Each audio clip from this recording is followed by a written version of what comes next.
Voilà. Marielle, si c'est prends des notes. Marielle, comme tu suis le programme, tu vas avoir le replay dans ton interface quand il sera, comment dire, enregistré. Oui, voilà. Les personnes qui suivent le programme ont le replay de l'année 2025. Voilà. Donc, il y a déjà tous ceux qu'on a déjà fait. Il y en a 8, je crois. Et il y en aura encore, un par mois, donc octobre, novembre et décembre.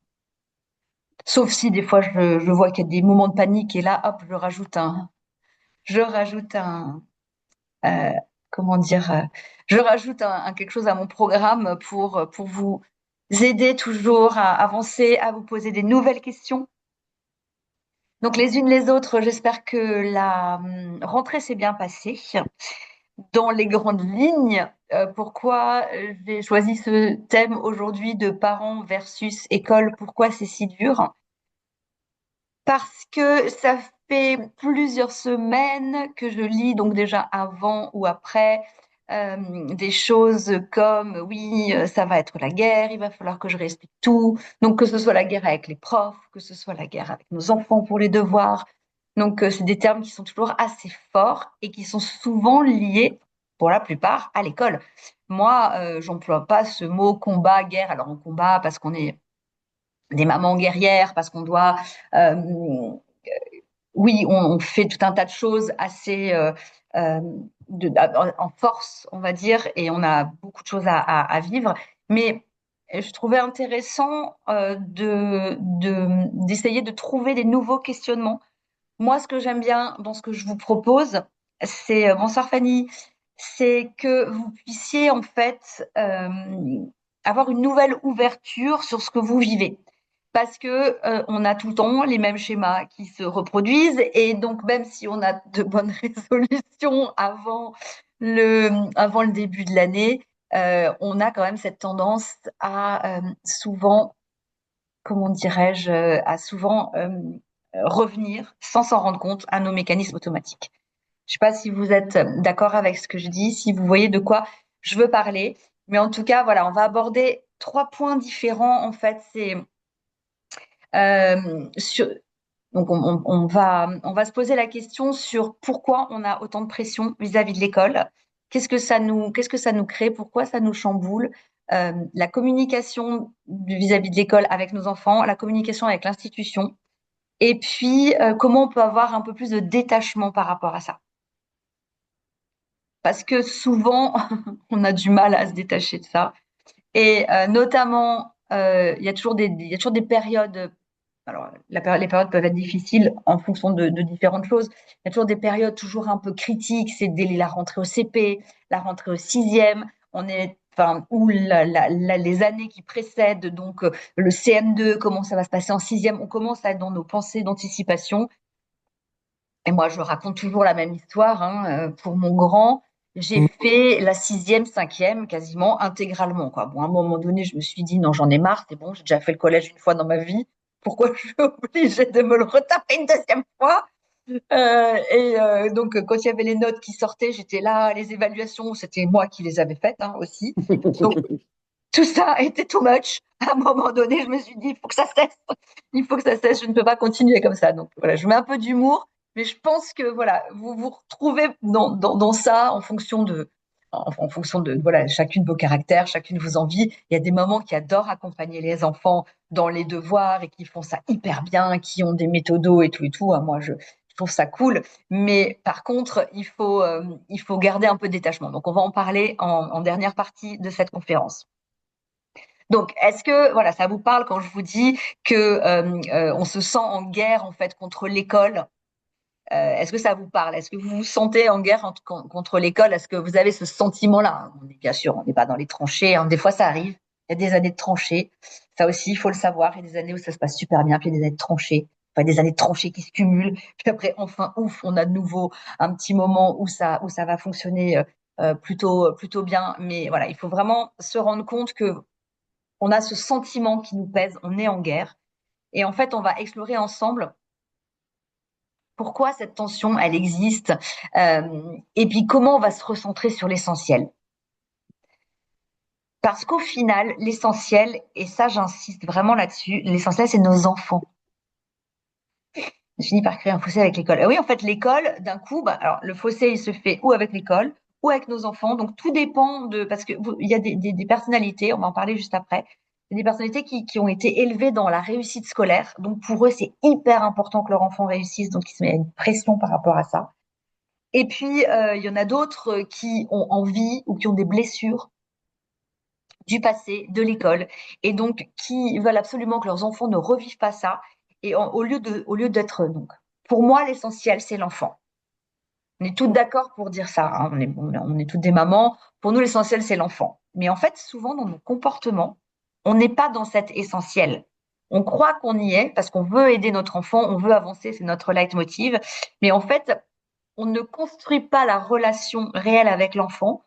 On construit des choses au travers de ce qui nous fait peur, de comment on voit l'avenir, comment on voit nos enfants, quelles sont leurs échéances du moment, leurs défis du moment, donc qui nous créent nos propres défis personnels également.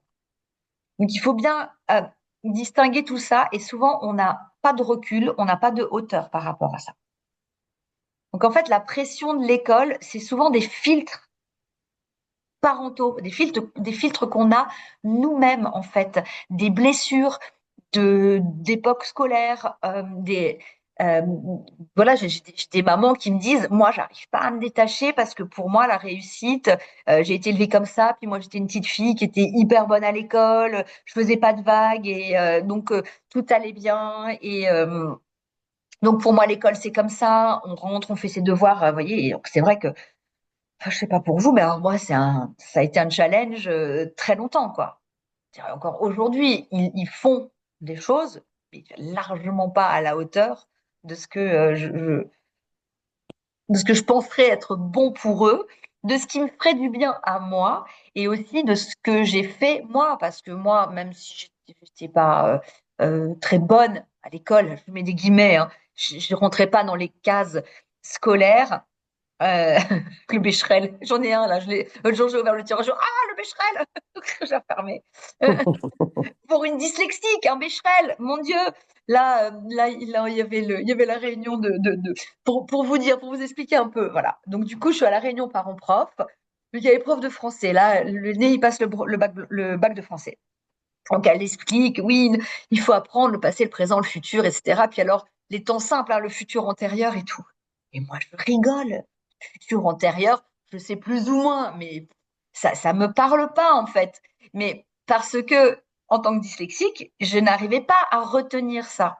Je vais savoir m'exprimer convenablement. J'ai appris à utiliser la parole mieux que le verbe. Aujourd'hui, bien sûr, ça va mieux parce que c'est ça aussi dont il faut se rendre compte. C'est que dans nos peurs pour nos enfants, on oublie que même si on a eu des moments difficiles, on est arrivé à faire des choses. C'est pas aussi linéaire et aussi magnifique que ce qu'on voudrait pour nos enfants, mais en fait, ça ne l'est pour personne. En fait, il y a des enfants qui vont avancer très bien dans la vie, très bien dans le scolaire, mais qui vont pas forcément avoir d'amis non plus, qui vont pas réussir à s'intégrer, qui vont pas. Et on va en parler un peu plus tard dans la relation avec les profs, mais souvent, en fait, moi, je me suis rendu compte qu'il y a des élèves, quand je les croise, je me dis, bah ça, c'est des futurs profs, en fait. Ils sortiront jamais de l'école. Vous voyez? Donc moi, j'ai rien contre les profs, rien du tout, mais il y a des profs, des élèves, vous voyez que ça va être des futurs profs dans leur attitude en cours, dans leur comportement avec les autres élèves, dans la façon. Et l'école, l'institution, elle est très bien, elle est organisée comme ça, mais pour nous, les atypiques, donc ou pour les mamans d'enfants neuroatypiques, si vous n'êtes pas neuroatypique vous-même, eh ben l'école, ça va rester un passage où il va y avoir des choses qui vont se passer pour nos enfants. Mais nous, dans cette équation, en fait, on a peur de l'avenir, peur de l'échec, peur de l'exclusion, peur que nos enfants n'aient pas leur place, peur qu'ils ne soient pas dans la norme, et donc ça nous accentue la pression. Vous voyez? Et ça met déjà en fait un filtre dans la relation qu'on a avec l'école. Et si on reprend le postulat de base, qu'on a souvent oublié, C'est quoi en fait? Qu'est-ce qu'on veut réellement pour l'enfant? Parce que qu'il ait des bonnes notes, très souvent, c'est très bien, hein, mais c'est surtout l'ego des parents qui est satisfait. Vous savez, il y a une maman qui disait, je lisais ça sur une des assos aujourd'hui, j'avais envie d'en tuer une là parce que donc son fils, son fils a eu une super rentrée, etc.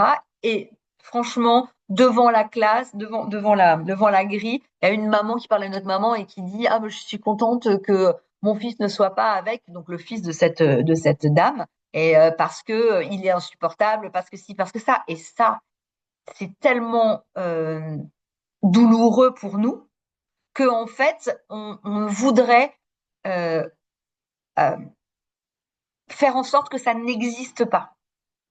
Et en fait, la meilleure façon, ça va être de se détacher de ça. Et la meilleure façon, c'est de s'attacher à qui est notre enfant réellement et quels sont nos objectifs à nous, personnels, par rapport à ça. Quels sont les combats qu'on va mener. Donc, c'est très important pour vous de vous poser ces questions de quels sont les filtres que vous avez par rapport à l'école, quelles sont les croyances que vous avez par rapport à l'école. Est-ce que tu réagis par rapport à ton passé, par rapport à tes peurs? Parce qu'il y a des mamans ou des parents qui me disent oui, mais moi, si j'avais été plus sérieux à l'école, j'aurais peut-être eu un meilleur métier. J'aurais fait... Donc en fait, on reporte sur nos enfants des choses qui ne sont pas eux. Et donc vous pouvez effectivement les emmener là où vous voulez. Ça ne veut pas dire que vous devez les laisser faire n'importe quoi, hein. On est d'accord. Vous les emmenez là où vous voulez, mais avec des objectifs précis, sans comparer à ce que vous avez vécu. Vos enfants ne sont pas vous. Votre vécu, c'est votre vécu. Vous pouvez vous adosser dessus pour donner une meilleure expérience à vos enfants qui vont eux-mêmes vivre leurs propres expériences. Je ne sais pas s'il y a des messages dans le chat. Je vais regarder au cas où je fais une petite pause. Est-ce que vous m'avez mis des petits messages? Euh, le bled. Le bled, c'est aussi... voilà. Ça, je crois que je ne l'ai pas racheté celui-là. Mais ça, j'ai un vieux Becherel encore avec mon nom dedans. Donc bref, non, bon, on verra on verra les questions un peu plus tard, mais c'était juste au cas où. Donc vous voyez, c'est très important parce que votre enfant n'est pas vous. Et votre projection de votre enfant n'est pas une réalité, ce n'est qu'une projection. Vous pouvez visualiser des choses, mais pour visualiser ces choses, il va falloir mettre des actions en place. Et que vous les visualisiez, c'est une chose, mais que votre enfant accepte soit dans la même veine que vous, vous pouvez y arriver, bien entendu, mais il peut se passer beaucoup plus de temps que ce que vous pensez. Donc c'est important de... Alors attendez voir. Daniel, est-ce que vous pouvez couper votre son, s'il vous plaît? Sinon, bon, je vais le faire moi, mais comme c'est pas mon ordi, je galère un peu plus. Bon, je n'arrive pas. Bon, c'est pas grave. Donc, du coup,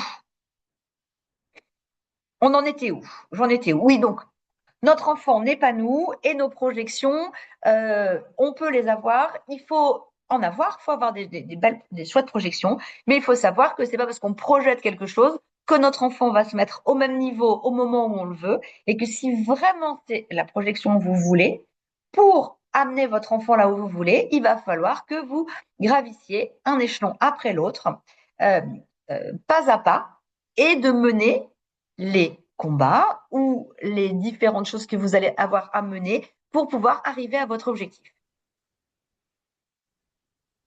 Donc ça, c'est clair pour vous dans cette première partie. On est toujours partie prenante dans l'équation de ce qui se passe. On a toujours nos croyances et nos filtres, notamment sur l'éducation. Il y en a des tas qui jouent pas toujours avec nous, en fait, qui jouent contre nous et du coup aussi qui nous éloignent de la relation avec l'enfant. Dans chaque chose que vous vivez, mais notamment avec vos enfants, n'oubliez pas une chose, c'est que c'est la relation qui est à privilégier. Le reste, ça vient au fur et à mesure. Mais si vous nourrissez la relation correctement, bien, de façon fluide et saine, et c'est pas facile de nourrir une relation avec des enfants neuroatypiques parce que ils sont en réaction, parce que leur façon d'agir est des fois désordonnées, des fois inappropriées, des fois totalement en énervé, en crise, sans contrôle, en dysfonctionnement émotionnel, etc. Donc oui, c'est pas facile. C'est pour ça que c'est très important pour mesurer votre état de fatigue, pour arriver à mieux appréhender les choses, de toujours relativiser ce qui se passe et de revenir à là où vous voulez aller, c'est-à-dire vers votre objectif. Donc à l'école, tous les ans, moi j'ai des objectifs très précis et j'en ai pas 36, j'en ai un ou deux maximum par année. Parce que sinon, voilà, et pendant des années, pour mon numéro 2, ça a été que il est un système d'acquisition des choses qui soit à son rythme, parce que il avait tout un tas d'autres choses à acquérir, donc vraiment un gros panel, et notamment dans la compréhension des autres et du monde, sa compréhension de lui-même et comment je pourrais vous dire ça? En fait, même la notion même de savoir ce que c'était apprendre. Là, il rentre en cinquième. Il a redoublé le CM2. Il rentre en cinquième dans un collège public. Pendant 4 ans, il était, on va dire, hors cadre. Mais je suis étonnée. Mais en fait, durant 4 ans, ça a été enfin, je suis étonnée. Je suis très agréablement surprise. Étonnée, peut-être pas. Je suis vraiment surprise de la vitesse à laquelle il y a eu un changement qui s'est opéré. Parce que durant ces 4 années, c'était mon objectif. Plus qu'il ait des bonnes notes ou qu'il soit, etc. Donc, c'est vraiment en fonction des objectifs que vous allez vous fixer. La deuxième partie dont je voudrais vous parler, ça concerne en fait euh, la communication avec l'institution et ce que vous vivez au travers de l'institution.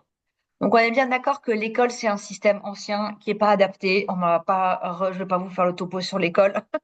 Il n'est pas adapté, il est figé sur un mode d'apprentissage, enfin sur deux modes d'apprentissage, le logico-mathématique et le linguistique, qui représentent, on va dire, une partie de l'ensemble des langages d'apprentissage. Euh, voilà, pour 20, 30, 40% des personnes. Donc, il y en a 8 ou 9 des langages d'apprentissage. Bon, donc, si vous avez de la chance, vos enfants n'ont pas de souci avec la logico-mathématique et les apprentissages. Donc, même s'ils n'ont pas envie de travailler et qu'ils vous font des crises, mais ça rentre quand même. Ça, c'est mon numéro 1. Et puis, il y a les autres qui ont, on va dire, moins de chance dans le sens où, comme c'est quand même très centré sur la norme, la performance, l'adhésion au groupe, l'école, bon, ça pose plus de soucis dans les apprentissages et donc aussi plus de soucis pour les parents. Une petite parenthèse, c'est pas parce que ça va bien à l'école, que les notes sont bonnes, qu'il ne faut pas vous soucier de la relation avec votre enfant et de ce qui se passe réellement en lui. Parce qu'ils sont malinous, ils portent des masques, tout va bien à l'école, à la maison, ils vous font des crises, ou il n'y a pas de transition, ils peuvent être très fatigués, ou ils vous disent pas certaines choses. Donc, nourrissez toujours la relation, ok? L'école, c'est l'école, mais nourrissez la relation pour savoir ce qui se passe réellement même si les notes sont bonnes et que vous arrivez à avoir une relation plutôt saine avec l'école. Saine, c'est-à-dire sans trop de difficultés par rapport à ça. Donc l'école, elle est centrée sur la norme. Donc il faut être logico-mathématique ou linguistique. Il faut avoir de la performance parce qu'en fait, l'école, elle vous juge sur la performance, ce sont les notes. Et puis, il y a le groupe. Donc, est-ce que tu es approprié au groupe? Est-ce que tu sais te mêler au groupe? Est-ce que tu sais te fondre dans le groupe? Parce que la difficulté, c'est que des fois, vous avez des élèves qui vont très bien à l'école, mais ils ont du mal à se fondre dans le groupe. Ils ont besoin, excusez-moi, je suis enrhumée, ils ont besoin d'intervenir, de parler des injustices. Donc, ils vont quand même avoir du mal avec l'autorité, avec le groupe et avec le fait de ne pas être. Voilà. Donc là, vous avez la deuxième partie donc, qui peut arriver, enfin, qui va arriver pour nous parents. Donc, ça, c'est le cadre. Le cadre, c'est l'école. On connaît sa rigidité, son ouverture. Alors, Bien entendu, il y a des profs qui s'en foutent et qui sont très bien comme ça. Il y a des profs qui prennent la peine de, sur leur temps libre, apprendre, savoir, etc., etc. Mais souvent, en fait, enfin souvent, même si les profs sont cool, l'institution, c'est l'institution. Et je ne vous conseille pas de vous battre réellement contre l'institution. Je vous conseille de vous battre pour obtenir des choses qui vont améliorer le quotidien de vos enfants. Je vous conseille de vous battre pour garder en fait bien en tête une chose, c'est que on n'a pas le droit, même si c'est l'institution. Nous, parents, on a ce sentiment d'injustice face à l'école. Hein, c'est vraiment pas facile. Donc, quand on va en relation avec l'école, donc soit la relation que vous entretenez avec l'école, elle est fais tes devoirs, fais ce qu'il faut, parce que sinon ça va pas aller et puis on va pas y arriver. Soit en fait, bah, votre enfant, il fait quand même ce qu'il faut, mais ça va pas quand même parce que il fait ce qu'il faut, mais il n'a pas les résultats attendus, il bouge trop. Enfin, il y a des fois des écoles où vous tournez la tête, vous bougez le petit doigt, vous avez un croix, vous avez une croix, vous avez une colle. Enfin, il y a des endroits quand même où des fois, il y a des profs qui sont extrêmement rigides, quoi. Donc, nous, on a un sentiment d'injustice face à l'école. Bon, déjà parce que finalement l'inclusion, quand il y a que deux modes d'apprentissage, c'est pas OK. Par rapport au fait que on est jugé sur des enfants qui bougent, donc quand on vous dit qui se concentrent pas assez, n'est-ce pas, quand on vous raconte ça, d'un moment vous avez juste envie d'exploser, quoi. Vous avez un diagnostic. Quand vous avez un diagnostic, quand vous dites votre enfant il est inattentif, ben oui, c'est ça. Exactement. Je vous confirme. Inattentif. Et il n'arrive pas à se concentrer 45 minutes, il a besoin de bouger. Donc, tout ça, c'est. Voilà. Donc, nous, au bout d'un moment, on a la cocotte minute là qui explose, enfin, qui monte, qui monte, qui monte jusqu'à ce qu'elle explose. On va se retrouver, en fait, à se dire mais qu'est-ce que je dois faire? Est-ce que je dois y aller? Donc, parce que sinon, je vais être catalogué ou hystérique, ou provocateur, ou laxiste, ou machin, etc. Puis, je n'ai pas envie que mon enfant il souffre. Et puis, vos enfants, je sais pas vous, mais moi, les miens, pendant des années, m'ont dit non, ne fais pas ça, n'envoie pas de message. Je dis non, mais attends, à un moment donné, c'est pas possible. Quand toi, tu vas aux toilettes et que la prof, elle dit oui, enfin, de toute façon, il n'a pas pris son médoc aujourd'hui, et puis moi, j'y crois pas. Je dis non, mais attends, c'est quoi, devant toute la classe, c'est quoi le truc, quoi? Comment on doit réagir? Bon, j'en parle beaucoup dans le programme. On prépare ces rendez-vous. On fait vraiment un tri dans dans tout ce qui est la part de l'ego, la part de l'injustice et ce qu'on veut, vraiment le message qu'on veut faire passer. L'idée, c'est de faire passer des messages. On va pas changer l'institution. Un prof, j'ai pas de prof, j'espère. Un prof con, c'est un prof con. N'importe quelle personne con, c'est une personne qui est con. C'est peu importe. On veut faire passer des messages. Le plus important, c'est que quand vous construisez votre relation avec votre enfant. Moi, j'avais toujours cette tendance, liée à l'éducation, à dire que le prof avait raison. Ou que si la personne avait dit ça, fait ça, c'est qu'elle avait ses raisons et que de toute façon, c'était toujours, il y avait toujours ce truc de quand même, c'est l'adulte, il sait, etc. Et à un moment donné, je me suis dit, c'est bizarre parce que mon enfant, il dit quand même toujours la même chose. Et quand je suis rentrée dans la relation avec mon enfant et que j'ai compris en fait ce qui se passait réellement à l'école, ce que lui il ressentait, j'ai pu mieux le comprendre, lui dire écoute voilà si on va aller parler de cette façon-là à ce professeur-là. Si ça fonctionne, c'est bien. Si ça fonctionne pas, c'est pas grave. En tout cas, on connaît son fonctionnement. Donc, la valeur chez nous, comme chez beaucoup, j'imagine, c'est respect des adultes. Donc ça, c'est la valeur connue, c'est la valeur familiale, c'est la valeur intrinsèque qu'on inculque. Le reste, c'est qu'on a le droit d'avoir un avis sur quelqu'un qui est con, même si c'est ton prof. Si que ce soit quelqu'un qu'on a le droit de dire qu'il n'est pas bienveillant, qu'il est pas, on a le droit. On n'est pas autorisé à hausser le ton, à lui envoyer une chaise, à autoriser. Des fois, on n'y arrive pas. Hein, parce qu'il y a des profs aussi, il faut bien se rendre compte que nos enfants, ce sont des enfants, des adolescents, notamment les ados en construction, c'est des adultes en construction, qui ont vraiment du mal avec l'autorité, ils sont avec le fait de rester en place, etc. Quand vous avez quelqu'un qui vous appuie sur le bouton toute la journée, et d'ailleurs ça nous arrive de faire ça aussi avec nos enfants et ils le font pour nous-mêmes, vous pouvez exploser. Ça vous est déjà arrivé sans doute à vous d'exploser à un moment donné parce qu'une personne, elle vous provoque constamment. Alors, quand ils sont plus petits, les enfants, il y a ce verrou qui va sauter plus vite, mais des fois, les adultes, même quand ils sont plus petits, enfin, moi, je me souviens à la maternelle, et ils les prennent, et il faut qu'ils ça aille vite, et qu'ils soient habillés, et qu'ils ne bougent pas, et en fait, les enfants neuroatypiques, à un moment donné, ça bout trop à l'intérieur, donc forcément, ils ont des réactions inappropriées. Ça reste des enfants. Il faut aussi, en tant qu'adulte, se remettre en question. Et donc ça, dans l'école, c'est souvent compliqué. Donc, on comprend nos enfants et on va sur un objectif précis. Qu'est-ce qu'on veut faire passer comme message? Et en fait, nos enfants, ce qu'ils attendent de nous, c'est pas qu'on gagne.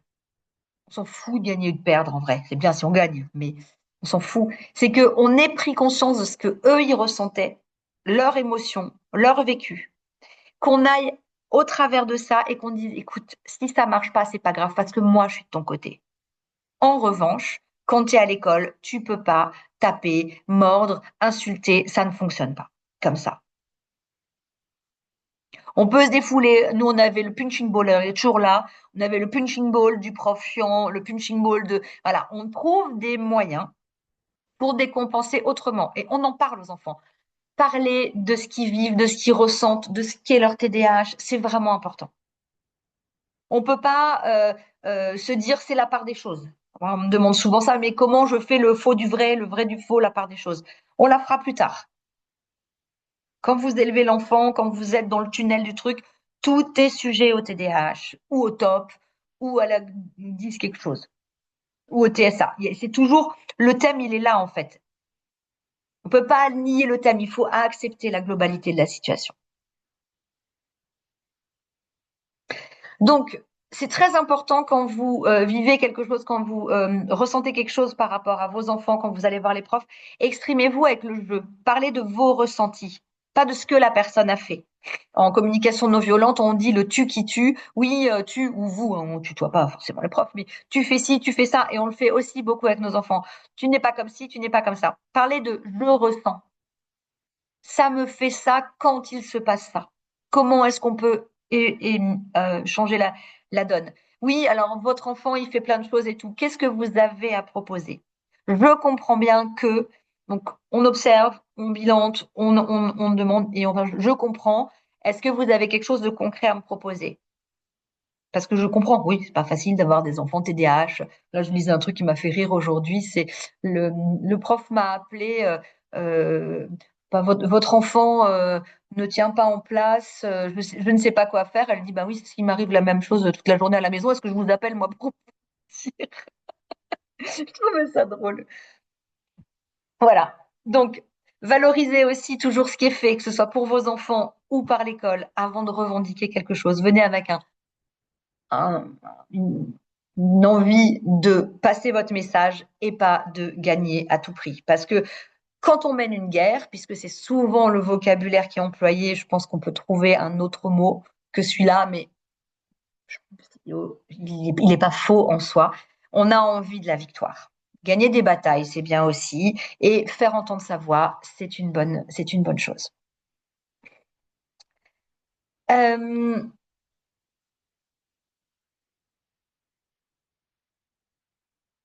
Quand on mène des batailles permanentes, on s'épuise à vouloir gagner et on se coupe de la relation. Donc, ce que je voulais vous dire, ah, qu'est-ce que j'ai fait? Je ne sais pas ce que j'ai fait. Vous me voyez encore? Est-ce que vous me voyez encore? J'ai l'impression que je ne suis plus là. Hop. Oui, je suis là et là, je suis là. Voilà, oh, c'est bon, je suis revenue. C'est pas mon ordinateur, j'ai mon ordinateur qui est cassé depuis. Enfin, j'attends le nouveau là depuis une semaine. Du coup, je suis avec un ordinateur de près et je galère un peu. Donc, oui, pour terminer, euh, vous l'avez compris, tout ce que je vous dis là, ça vous semble. Enfin, quand je l'exprime, des fois, je me dis, bah, elles vont croire que c'est facile. Alors, non, c'est pas facile, mais ça vous permet de vous poser d'autres questions comme je vous disais au démarrage, et surtout, en fait, d'apprendre le détachement.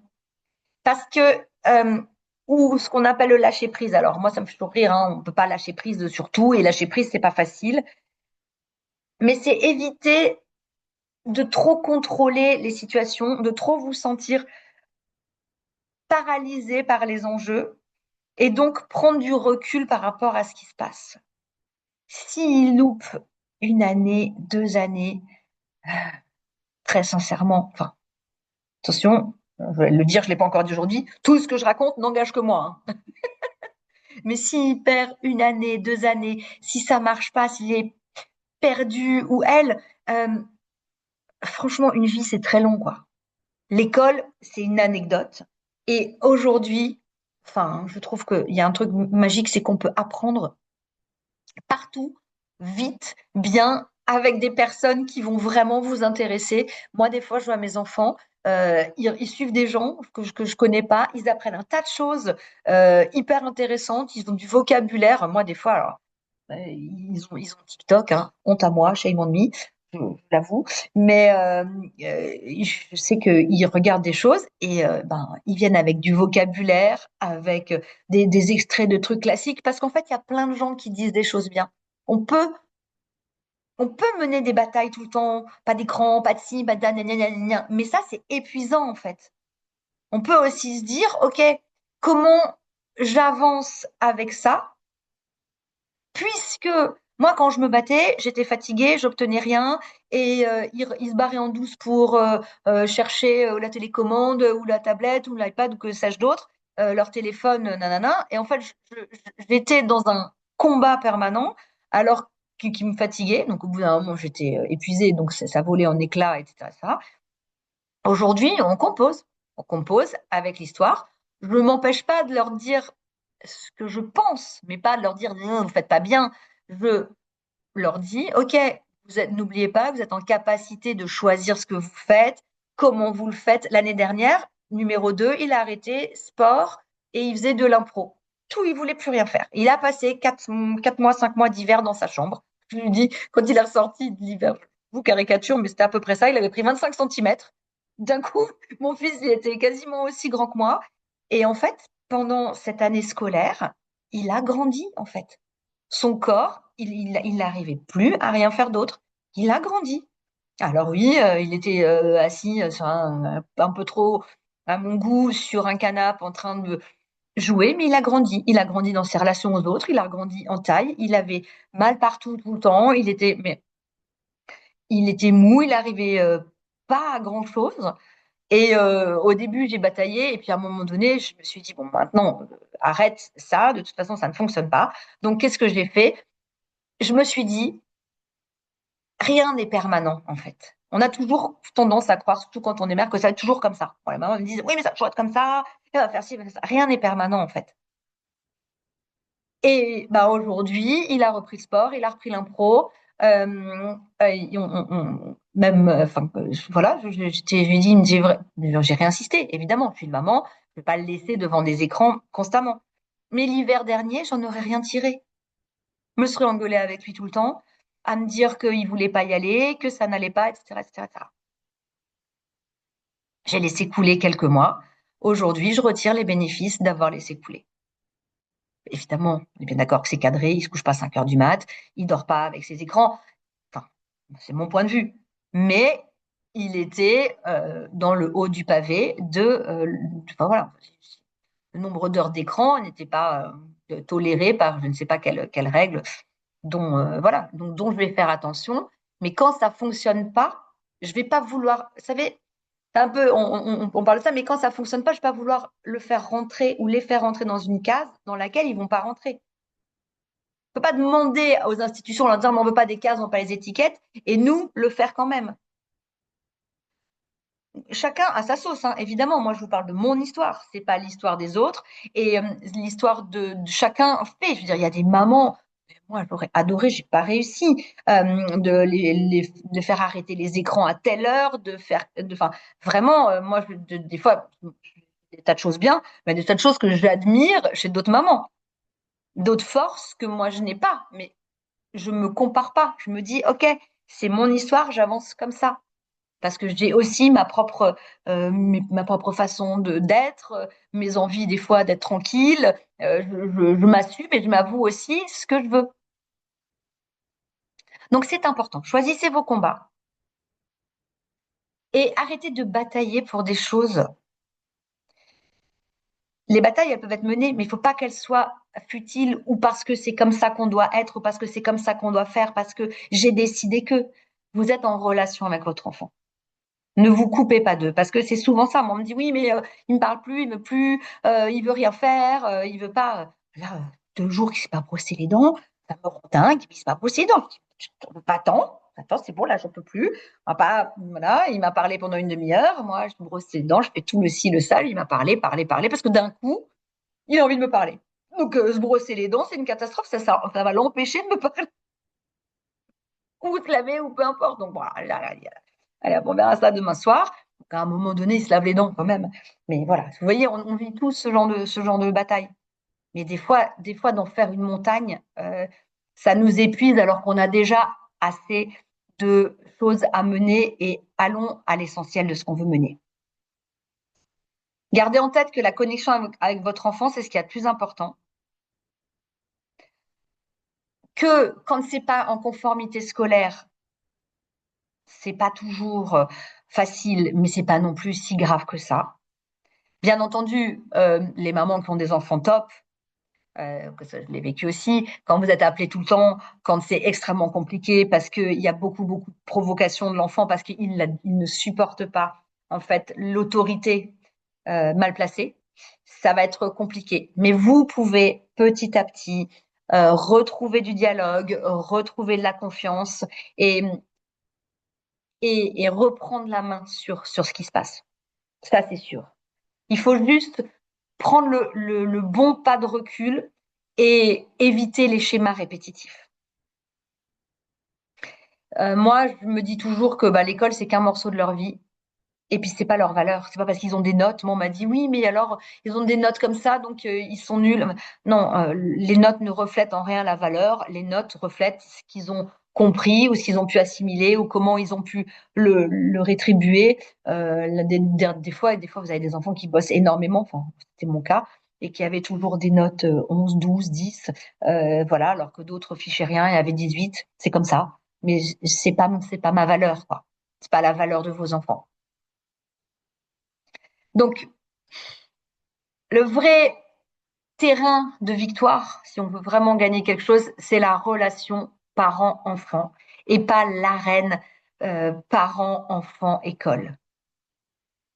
Ça met trop de nœuds dans les. Enfin, ça m'engage pour moi, mais ça met trop de nœuds dans toutes vos relations.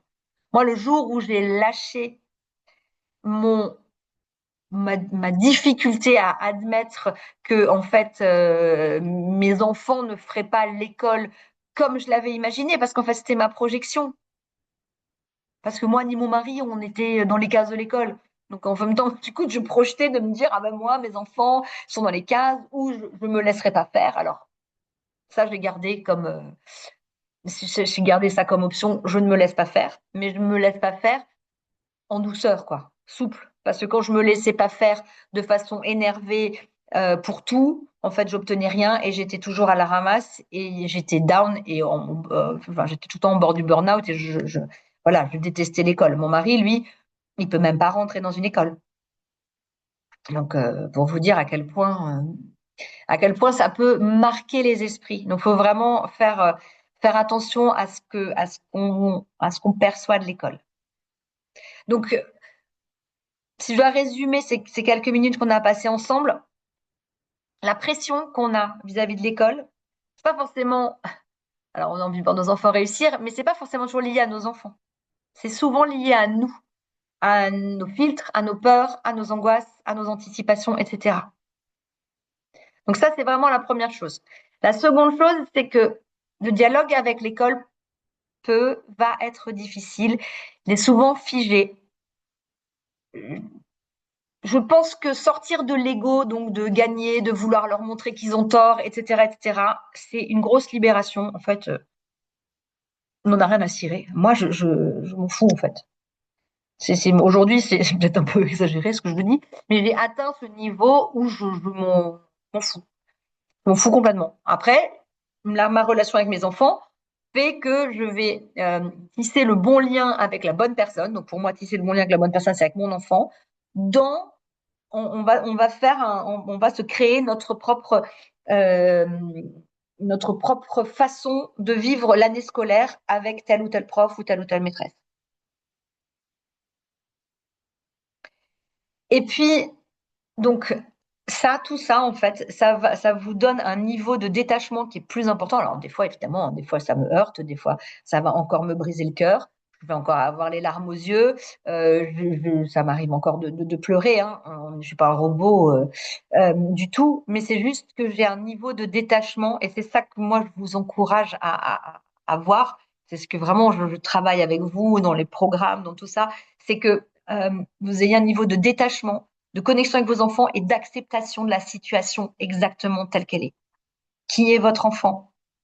Quelle relation vous voulez tisser avec lui? Et comment vous pouvez avancer? Ça, c'est le plus important. Et bien souvent, pourquoi j'ai choisi ce titre, c'est parce qu'en fait, l'école prend toute la place, en fait. Donc, si vous voyez plus votre enfant, vous voyez les devoirs, vous voyez tout ça, mais votre enfant, en fait, c'est juste une somme de devoirs à faire, quoi.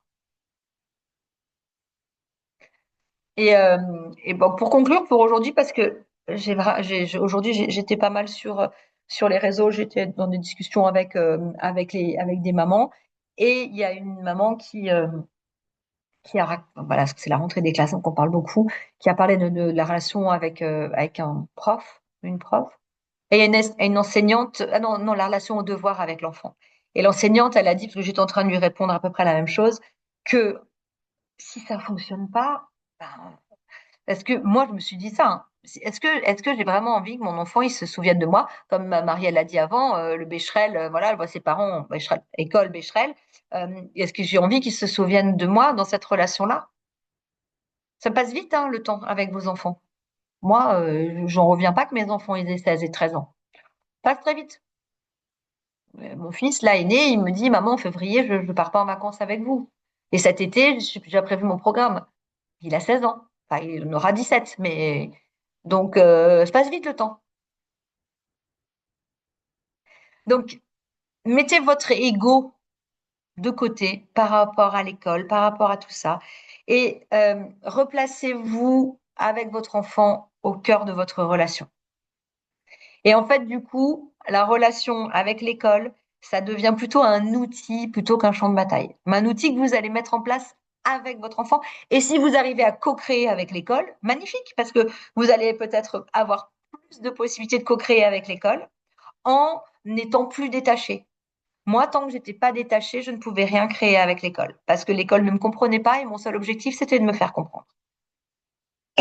Donc, je passais aucun message parce que c'était mon ego qui avait besoin d'être compris. Et sans doute, j'avais levé cette croyance. Sans doute que moi, j'avais pas été comprise à ma juste valeur à l'école. Donc, en fait, je parlais de moi.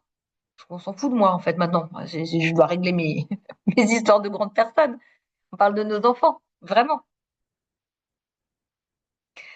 Donc voilà ce que je voulais vous dire ce soir. J'espère que vous avez trouvé du réconfort, des outils par rapport à tout ça. Hop. Je vais regarder s'il y a des questions du coup. Hop. Je vais mettre en grand. Je vais mettre le chat. Le problème, je suis souvent prise au dépourvu à la sortie de l'école avec l'enseignante. Je n'arrive pas à trouver sans délai de réflexion. Ah non, non, mais ça, faut jamais accepter ça, hein. Salima, faut jamais accepter ça. On vous prend pas au dépourvu. On vient pas vous dire oui, votre enfant il a fait ça. Vous pouvez prendre des notes, tu comprends, tu t'entends, mais tu dis écoutez, non, ben, elle vient pas. C'est comme l'autre personne, elle vous appelle pour vous dire ah, ben, votre enfant il était insupportable. Non, elle a son rôle d'éducatrice.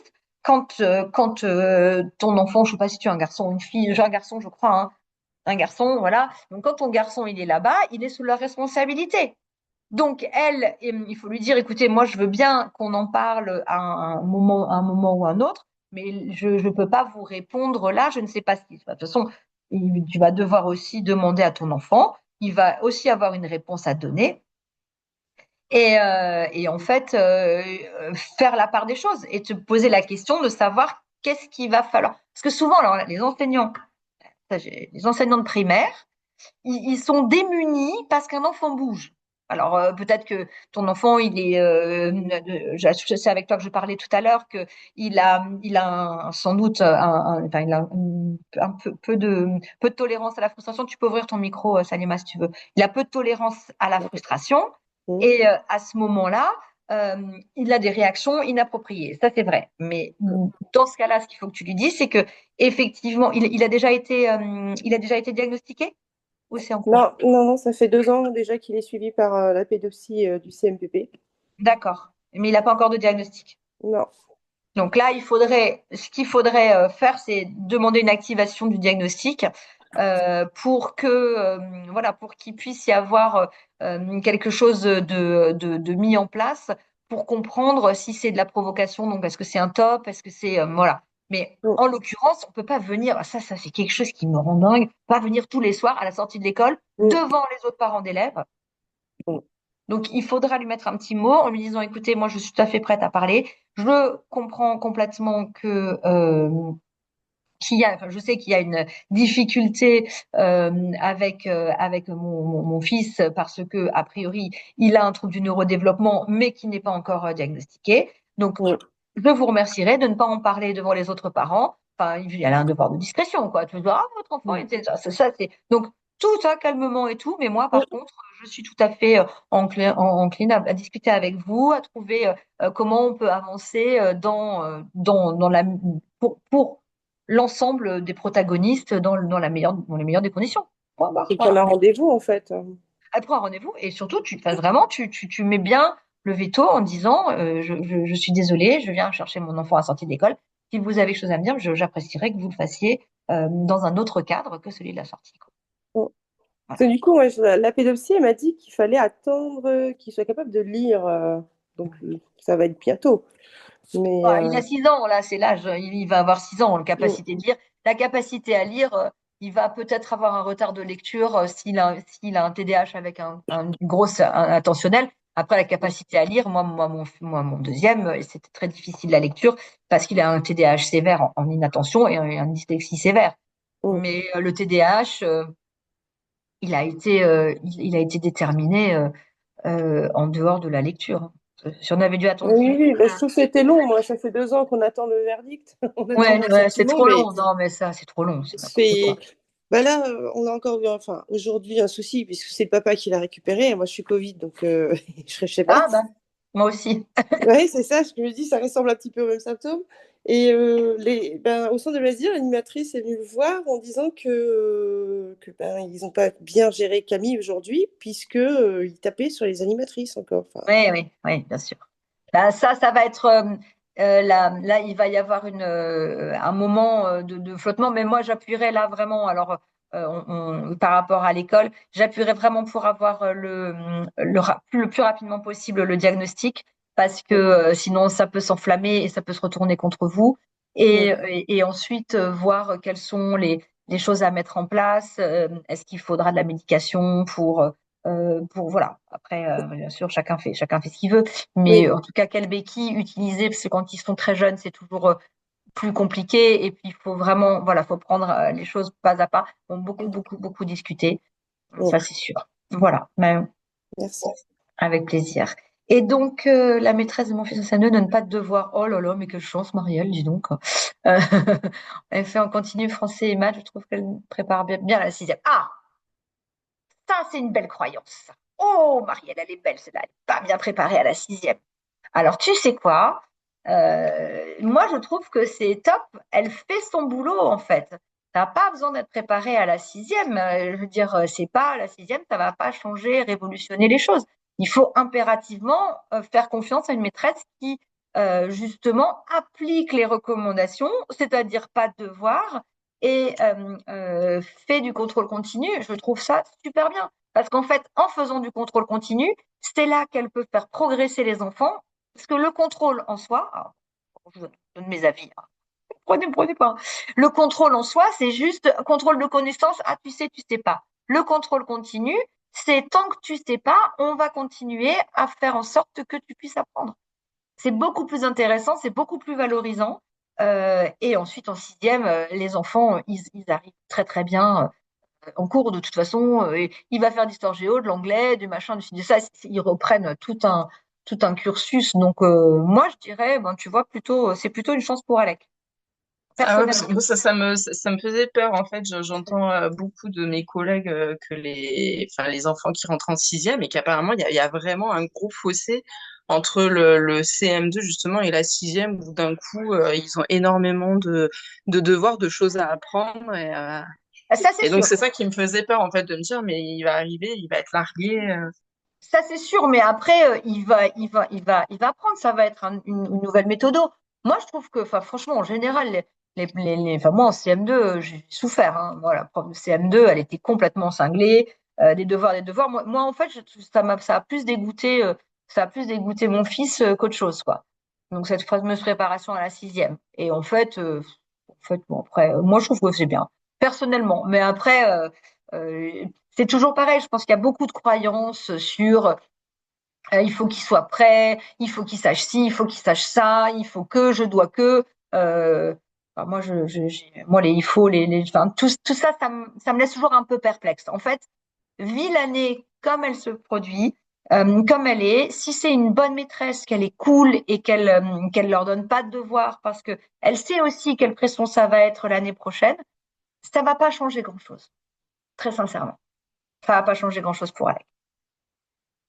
Donc, c'est plutôt, voilà, moi je te dirais, enfin, tu vois, les collègues qui viennent te dire, il va pas être préparé, quoi. Ah, tu grésilles, je t'entends pas. Je disais je m'acharne pas, je laisse couler. S'il va en faire, il en fasse. S'il veut pas en faire, on Oui, verra. voilà. Et puis tu verras après, on vous passera en sixième et ce sera une nouvelle dimension des profs. Il sera temps de s'inquiéter pour la sixième en sixième. Voilà. C'est ce que je dis toujours aux mamans parce que moi, je me suis surinquiétée, surinvestie. Si je peux vous donner un conseil, inquiétez-vous des choses quand elles arrivent et pas avant de les anticiper. On n'en sait rien du tout. Donc voilà. Y a-t-il encore une question? Quelqu'un voudrait me dire quelque chose encore? Non, c'est OK pour ce soir? Bon, écoutez, merci beaucoup. Je vais vous laisser un truc, ou vous me le redemanderez dans je vous ai dit, j'ai réouvert des créneaux de coaching, de découverte, donc, qui, attendez, hop, pour que vous puissiez, en fait, me présenter une de vos problématiques ou pour qu'on discute d'une de vos problématiques afin de voir si un accompagnement, si rejoindre la cohorte serait quelque chose d'intéressant pour vous par rapport à ce que vous vivez. Donc voilà, je vous mets le petit lien Calendly ici, encore une ou deux minutes. Et sinon, venez me le demander en message privé ou sur le groupe, vous n'hésitez pas. Vous trouvez, comment dire, vous trouvez un moment qui vous convient et on passe une demi-heure ensemble pour pouvoir vraiment euh, mieux encore vous connaître, travailler sur vos points. Si je peux vous apporter quelque chose en une demi-heure, je sais qu'il y a déjà des mamans qui l'ont fait. Euh, si je peux vous accompagner pendant une demi-heure déjà sur une problématique, c'est toujours un bon bénéfice pour tout le monde. Voilà, merci Tiffaine, Salima. Les autres mamans qui étaient là aujourd'hui, j'ai vu Sandra, Daniel, Tiffaine et qui d'autre encore? Bon, moi je vois plus, je ne vois pas d'autres personnes. Ah, bon, ça défile pas. Je suis désolée. Pour les autres mamans présentes, je suis désolée, je ne pourrais pas vous saluer et vous dire Anne-Lise, ah si, ça y est, Anne-Lise, Fanny, Marie, génial, Daniel, Xenia.